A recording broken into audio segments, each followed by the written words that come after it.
You're not our kin. Depart at once. En route to a camping expedition with my spouse, Joseph, and his folks, we made a pit stop at a highway rest area. As I stepped out of the RV, Joseph hurled these stinging words my way. What? Pardon me, I stammered, taken aback by his sudden shift in demeanor. He appeared as it transformed into an entirely different individual from the considerate husband I knew. Witnessing my bewilderment, the trio exchanged smirks, and Joseph initiated driving the RV away. This can't be real. They wouldn't abandon me here in the middle of nowhere. With panic seizing me, I dialed a number, only to be met with a startling reply from my mother-in-law. Did you genuinely believe you could join us? How audacious of you. Please don't bother in return. I was anticipating our trip together. Well, the highway only goes one way. You can't just turn back. Furthermore, you're not part of our clan. You're merely my daughter-in-law. Understand your position. At this point, we're off to enjoy ourselves without you. As I stared in disbelief at the abruptly terminated call, the RV gradually dwindled in size until it vanished from sight. The words slicing through me, denying my place in their family, left a searing ache in my chest. This is unbearable. After all the preparation I did, and then bitterness and heartbreak surged within me, overwhelming my senses. Helpless, I had no recourse but to summon a taxi and retreat home. I'm Allison, 31 years old, married to Joseph for 2 years now. He's my age and bought us a house when I hesitated to reside with his parents. Though it's close to my in-laws' home, it's preferable to living under their roof. Yet, their bohemian souls, springing tasks upon me unexpectedly, grocery runs, kitchen scrubbing amidst piled dishes and cooking grease. It can feel like harassment at times, though Joseph always apologizes, saying, "I'm sorry for my parents' behavior." So I remind myself endurance is key. Both his parents are keen on appearances, treating me with surprising kindness in public. I tread carefully, avoiding any negativity about them to evade becoming the villain. Nevertheless, I harbored a glimmer of hope that someday I might come to understand my in-laws better. However, being abandoned by my husband was a blow too severe for me to quickly shake off. The conversation about the camping excursion had arisen a week prior during our visit to his parents on our day off. While tasked with tidying the storage room, I stumbled upon a lantern. "Do you folks go camping?" I inquired. "Huh? What's that about?" came the puzzled response. "I found a lantern in the storage room." "Oh, that. We got it just in case of a blackout. Had totally slipped our minds." "Ah, I see. My dad is big on camping, and I used to go with him often, so I was curious if you share the interest." As I shared anecdotes about my father's passion for camping and owning an RV, my husband's eyes sparkled with enthusiasm. "Wow, that sounds incredible. I've always wanted to give it a try." "Then it's settled. Let's embark on our inaugural family camping trip next week, 1 night, 2 days. Allison, could you arrange for an RV rental? My father treasures his RV, dedicating his free moments to its upkeep. I'm uncertain whether he'd be willing to lend it to us, I expressed. Well, now it's up to you to persuade him. You'd better plead for it. Understand? Urged my husband. Faced with the sudden request, I hesitated, but Joseph implored. It's our maiden camping venture, and we're clueless about what we'll need. Borrowing your dad's RV would be safer. Plus, I want to delight my folks with an enjoyable camping excursion. Please, Allison. With such earnest entreaties, I had little choice but to acquiesce. Hurriedly, I made my way to my father's abode and laid out the situation. To my astonishment, he readily agreed. Really? Are you sure? I asked, taken aback. Absolutely. I thought you might decline, given how meticulously you tend to it in your spare time. But if it's for you, Allison, I'm more than happy to lend it, and your desire to please Joseph's parents touches me deeply. Here, take this entire set of camping gear so you can fully enjoy your first camping expedition. As novices, these items should serve you well. My father meticulously chose user-friendly gear, patiently explaining each item's purpose. Witnessing his care warmed my heart, filling me with joy. I hope this camping trip can help bridge the gap with my in-laws, I mused aloud. Well, then I'll do my best to prepare, I resolved. Securing a campground equipped with power and conveniently close to a hot spring, I shared the news with my husband and in-laws, eliciting their excitement. "We're incredibly fortunate to have you, Allison. I'm practically bursting with anticipation," exclaimed my mother-in-law. "I'm thrilled to hear that," I replied sincerely. On the day of our adventure, I eagerly boarded the RV driven by my husband. As we hit the highway bound for the campground, anticipation coursed through me. However, my mother-in-law's demands resurfaced as we journeyed. "Joseph, I'm parched. Could we stop at the next interchange?" she requested. "Mom, I brought drinks. Take your pick from here," Joseph replied, gesturing to the provisions. "None of these really suit my taste," remarked my mother-in-law, browsing through the drink options. "As my daughter-in-law, you should know what I like," she added pointedly. I apologize. I murmured, feeling a pang of guilt. Exiting the car at the interchange to fetch her a Dr. Pepper, as per her request, I was met with an unexpected barrage of cold words from my husband. "Allison, you're not part of our family. It's time for you to head home," he declared, his tone devoid of its usual warmth. "Excuse me? What's gotten into you all of a sudden?" I questioned, bewildered. He seemed like a stranger, a far cry from the Joseph I knew, the one who typically showed care and consideration. Stunned and struggling to comprehend his words, I watched as the RV resumed its journey, leaving me stranded. "They've left me here in the middle of nowhere. Is this some sort of twisted joke?" I wondered aloud, feeling a surge of disbelief. In a panic, I dialed a number, hoping for some semblance of reason, only to be met with a jolting response from my mother-in-law. "Did you truly believe you were coming along? How audacious. You're not family, remember that. Goodbye. We'll enjoy ourselves as a family without you." Stunned and speechless, I stood frozen, staring at the disconnected call. How could they?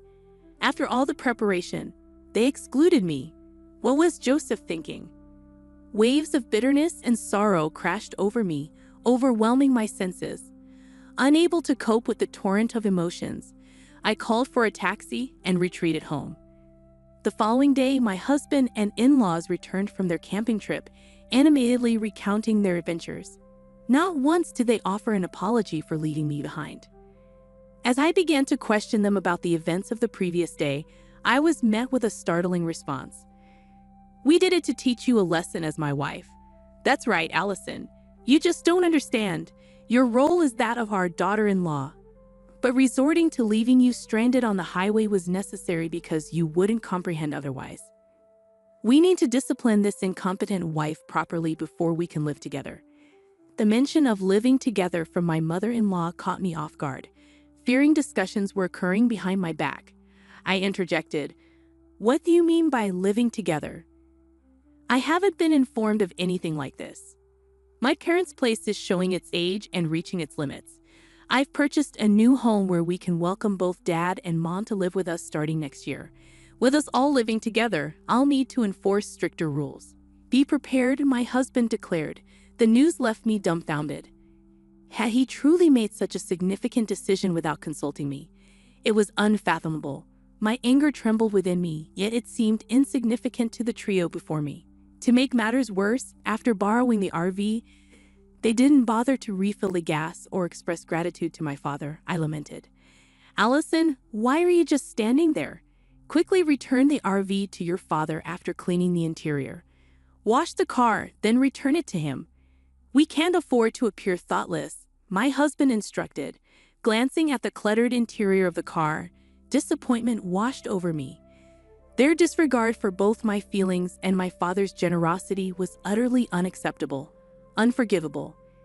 After meticulously cleaning and washing the RV and ensuring the gas tank was filled, I returned it to my father. As I arrived, he greeted me with a warm smile. "How was the trip? Did you have a good time?" he inquired. "I wasn't even considered part of their family, so I didn't go," I replied solemnly. I recounted the events of being abandoned at the highway interchange on the day of the trip and my husband's sudden decision to live with his parents without consulting me. As I spoke, my father's smile twisted into a furious scowl. I advocated for you, Allison, and they dared to subject you to such treatment. Unbelievable. We won't let this go unanswered. I won't stand by while they walk all over you, Allison. We'll get our revenge, he declared vehemently. How?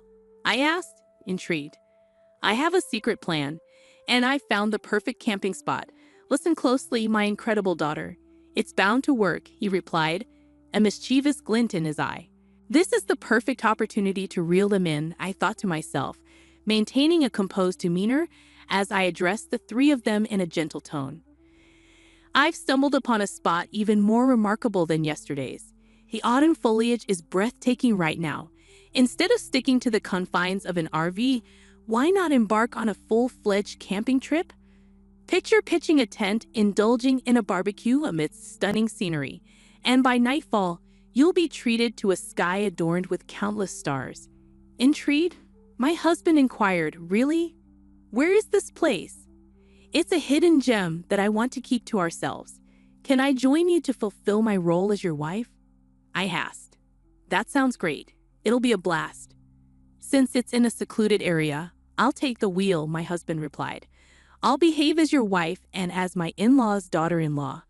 Can I tag along?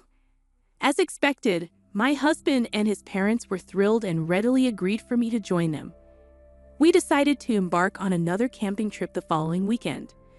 True to form, they left all the preparations to me, and their relentless attempts to instill discipline only intensified with each passing day.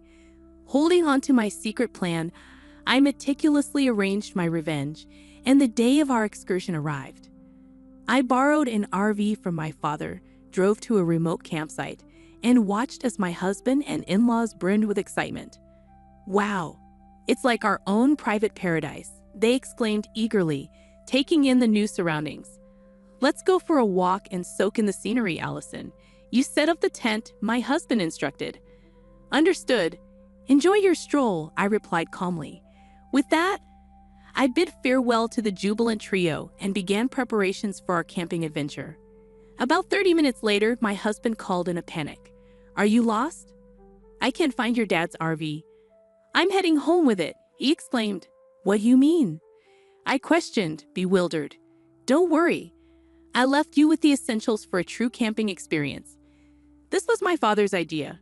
He suggested we try wilderness camping, where we fend for ourselves, akin to being stranded on a deserted island rather than at a cushy campsite with electricity and nearby amenities, he explained. You should set up your tent quickly and gather wood for a fire. I know you don't have a lighter, so you'll have to start the fire the old-fashioned way. I left a pot so you can at least cook some rice, he added. You left us behind. I exclaimed in disbelief. You were the ones who insisted I, as your wife, wasn't part of the family and shouldn't come camping with you. So I dropped you off at the campsite and tearfully returned home. Isn't that what you wanted?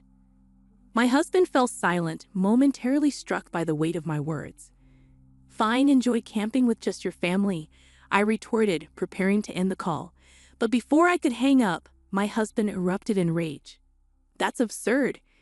Come back now, or I'll file for divorce, he threatened. Fine, let's get divorced. You'll regret saying that. After being abandoned on the highway and finding my father's beloved RV vandalized, I've had my fill of living with your disrespectful parents, I countered. And you'll be the ones regretting it, I added, my disgust evident. With a click, he abruptly ended the call, leaving me fuming. Though I was nearby, I had no desire to go retrieve them. Eventually, my phone rang again, and this time my husband's tone was markedly different. His voice trembled with confusion as he confessed. I can't set up the tent, no matter what. It's raining and my parents are angry. It's getting cold. What should I do? It's cold, my husband confessed, a hint of regret evident. Regretting already? That was fast, I retorted dryly. Why don't you watch a YouTube tutorial on setting up a tent? Forget the tent. My father yanked it too hard and tore it apart. Allison, you've had your fun. Now adjust your attitude and come pick us up, he demanded. I'm not coming. If you walk for about an hour, you'll reach a main road. If you're not going to camp, then come down here with your belongings, I countered firmly. What? Just because I'm asking nicely doesn't mean you can act all high and mighty, he snapped back. Realizing my husband's true nature, my feelings toward him cooled considerably. All I could manage was a weary sigh. Forget it. I'm going to ditch all this useless stuff. Just wait until we get home, he threatened. That's private property. Don't think anything there is illegal. You know there's a sign that clearly says no littering, I warned sternly. Despite my firm tone, my husband seemed to doubt my resolve regarding the divorce. I had to bring reality to light. After our divorce, I'll be seeking compensation for the emotional distress caused by all the harassment you subjected me to, I asserted firmly. What? Divorce? Is that? My husband stuttered in disbelief. I'm dead serious. My dad's RV's dashcam recorded our entire conversation since I was abandoned on the highway. You can't deny it. And I documented every conversation of your harassment afterward, I explained calmly. Let's calm down. We've no savings, just mortgage payments. If you refuse the divorce, I'll take it to court. It'll become a significant issue, and everyone in the family will know, I warned. My husband fell silent. I could hear my in-laws, but their presence no longer fazed me. My husband began to speak, but the call abruptly disconnected. Afterward, my in-laws bombarded me with calls, but I ignored them. Eventually, the calls ceased. My father's revenge plot worked. I swiftly completed the divorce papers, left them on the table, and returned home, where my loving father awaited. Interestingly, my husband and in-laws took 3 hours to descend the mountain, a journey that typically took only 1 hour. My husband stormed over to my parents' house, demanding to talk. Speak to my father. He's not in the mood for games, I replied coolly, standing by my father's side as he loomed intimidatingly in the doorway. My father wasted no time in giving my husband a piece of his mind, effectively shutting him down. Meanwhile, up in the mountains, they left their gear behind, embroiling themselves in a lawsuit for illegal dumping filed by my father. I wonder what punishment will be handed down, I mused. Following the divorce, I received $1 million each from my husband and in-laws as compensation. My husband's house faced foreclosure, compelling him to relocate, where they now live as a modest family of 3. But as they say, no use crying over spilled milk. I returned to my former workplace, reclaiming the lifestyle that suits me best. Next month, I'm looking forward to a camping trip with my parents, anticipating joy and relaxation.